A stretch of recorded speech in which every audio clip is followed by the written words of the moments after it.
Alors si les particuliers sont inquiets, les entreprises aussi, le MEDEF vient même de créer une cellule de veille pour leur transmettre toutes les informations.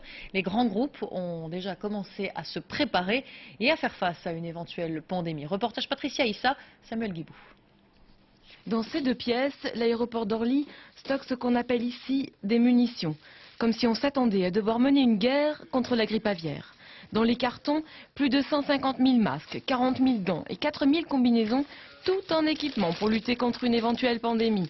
Et par crainte de pillage, la porte a même été blindée. Ce sera notre bunker parce que je pense qu'il faudra faire une procédure pour que nos employés en aient. Il faudra baser notre distribution sur 12 semaines. Notre plan de pandémie est basé sur 12 semaines pour tenir. Ici, les voyageurs viennent du monde entier. Alors à Orly, comme dans tous les aéroports, certains salariés sont inquiets.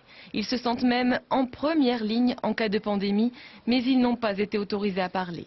Déjà échaudés par l'épidémie de SRAS, la direction et le service médical ont pris les devants. À coups d'affiches et de mails internes, ils veulent responsabiliser le personnel. Et il n'y a pas que les aéroports de Paris qui sont préoccupés. Dans cette salle, une quarantaine de chefs d'entreprise françaises. La plupart doivent gérer des filiales à l'étranger et notamment en Asie.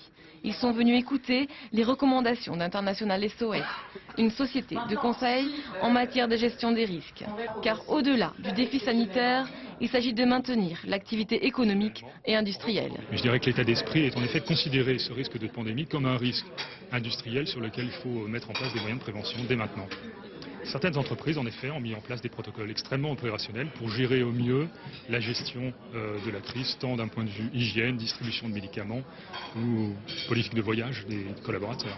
L'enjeu est de taille. Selon des analystes, une pandémie de grippe aviaire aurait des répercussions sur l'économie mondiale comparables à la Grande Dépression des années 30.